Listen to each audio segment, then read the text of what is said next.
Չկա հեշտ մասնագիտություն։ Մասնագիտություն ընտրելիս պետք է կամք և աշխատասիրություն, նաև նախասիրություն։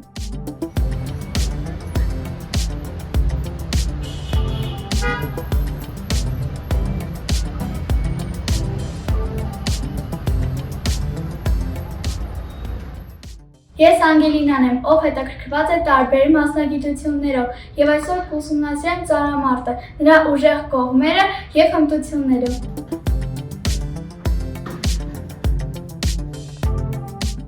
Բարև ձեզ։ Ողջույն։ Ինչպե՞ս եք։ Լավ, դու ինչպե՞ս ես։ Լավ, ես էլ եմ լավ, շնորհակալություն։ Ես տեսել եմ ձեր կյանքի վրա հիմնված ֆիլմը «Մեդալի հակառակ կողմը» և շատ եմ ոգեշնչվել և ցանկացել եմ հանդիպել ձեզ հետ, իսկ դուք հավանել եք ֆիլմը։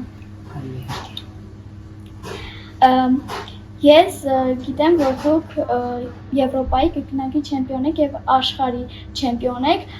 ձեզ բարդ է չէ եղել այդ փուլով անցնել։ Բնականաբար բարդ է եղել, քանի որ չեմ կարծում, որ որևէ մի ճանապարհ կլինի, եթե մարդը ինքն է հարթում եւ շատ հեշտ լինի հասնել մի կետի, լինել օրինակ աշխարհում տվյալ պահին քո մասնագիտության մեջ առաջինը, դա իրոք շատ բարդ է եւ կապ չունի մասնագիտությունը, յուրաքանչյուր մասնագիտության մեջ էլ բարդություններ լինում է,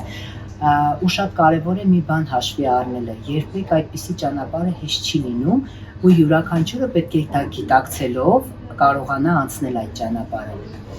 Դրա համար շատ կարևոր է բարդություններից ոչ թե վախենալ, այլ պատկերացնել, որ մենք ձևավորվում ենք հենց այդ ամենի մեջ։ Այո, իսկ ինչ պետք է անել ծառամարտիկ դառնալու համար։ Պետք է պարզապես գալ մարզումների եւ իհարկե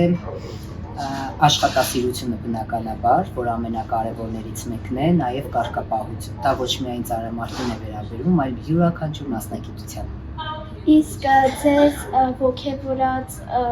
մարզիչով է եղել, որ ամենաշատն է ոգևորել։ Բնականաբար իմ մարզիչն է եղել ամենադժվար պահերին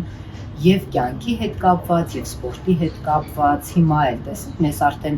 համարյա 10 տարի է չեմ մարզվում, բայց իմ կյանքում ամենակարևոր որոշումներ կայացնելու ժամանակ ես խորհրդակցում եմ իր հետ։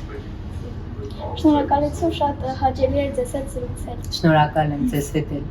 Մասնագիտությունը ինձ շատ հետաքրքրեց, բայց անկեղծ շատ բարդ էր։